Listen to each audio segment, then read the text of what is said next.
Here's the Writer's Allman Brother for Friday, February 27th, 2026. It's the birthday of John Steinbeck, whom my college English teacher called a second-rate American writer, possibly because his name was Stoneback. That isn't a joke.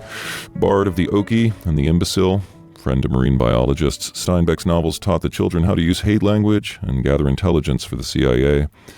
Navigating California farm country one day with his buddy Eddie, he stepped on a bunny rabbit by mistake. "Seems you're a bit too hard on beauty, Becky," Eddie said, which gave young John an idea. The resulting novel was originally called Me in a Field Looking for Work with Eddie Who's Smart and I'm Dumb, but that name was taken. So he opened a book by Robert Burns, squeezed his eyes shut, and stabbed. Continuing with the theme of poverty porn, in 1939 Becky wrote the Pulitzer Prize-popping Grapes of Wrath, and then a sequel about the testicles of the author of Portnoy's Complaint, called The Grapes of Wrath. The latter author sued, saying, "My balls belong to my own onanism only, and any extra Philip fondling is intolerable, Beck." He called him Beck. Side note, the Grammy Award-winning artist Beck was named after John Steinbeck, whose parents took their name from American modernist poet Gertrude Stein, who herself was named after Mary Shelley. It's the birthday of NPR correspondent and civil rights activist Charlayne Hunter-Gault, who on the radio says her name like this: Charlayne Hunter-Gault. It's the birthday of Ralph Nader. Born 50 years too soon, he was swaddled in a bunchy suit and rushed to Congress, where he testified against the consolidation of wealth and power among the 0.0000001% of oligarchical demon spawn. In 1965, he published the exposé Unsafe at Any Speed, in which he determined that the majority of traffic accidents in the U.S. was caused by the timidity of front-seat passengers who were too shy to give drivers feedback on their lane-changing technique. As part of his research, he actually learned how to operate a motor vehicle himself, and then started ferrying his children to soccer practice in his downtime, after which he'd cruise the local synagogue for environmental activists.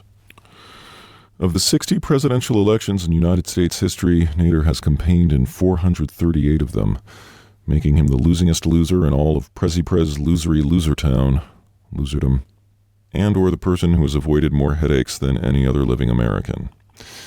Nader's likeness hangs in a replica of the Oval Office in Al Gore's basement rec center, with concentric circles rippling out from the tip of his nose to the edge of his prodigious ears, each circle alternating red, white, blue, red, white, blue, with numbers indicating the increasing value of that ring, were it to be pierced by a salient argument against climate change. And it's the birthday of Kenneth Koch. His extremely rich cousins made fun of him for writing poetry until it was clear he was pulling more stank as a result of it.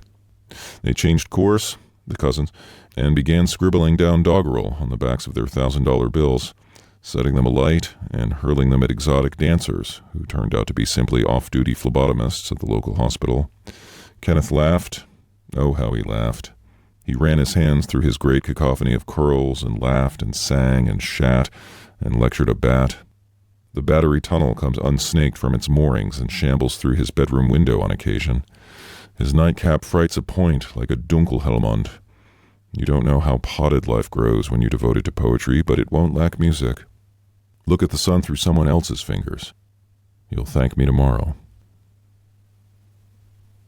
Here's a poem for today by Kenneth Koch called To Yes.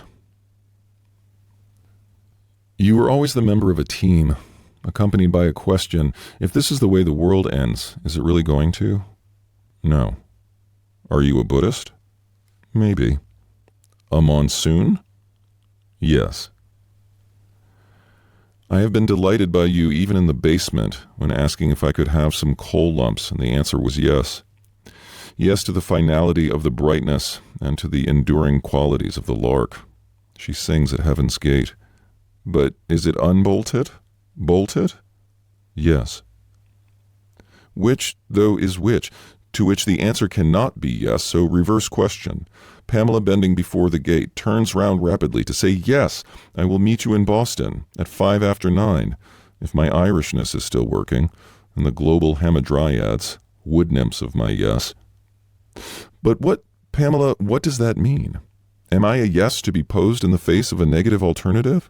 Or has the sky taken away from me its ultimate guess about how probably everything is going to be eventually terrible, which is something we knew all along, being modified by a yes when what we want is obvious but has a brilliantly shining trail of stars? Or are those asterisks?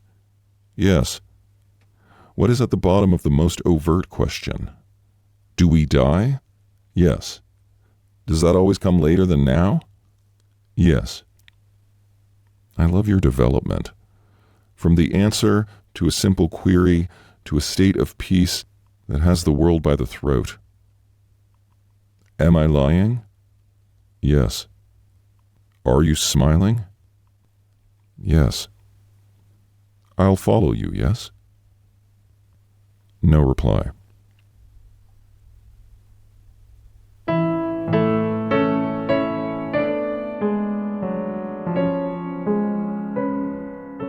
To Yes by Kenneth Koch, used without permission here on the writer's Allman Brother, supported by Gesticulex, the stool softener that flips the bird to irregularity. Until next week, be well, find my phone, and give it back.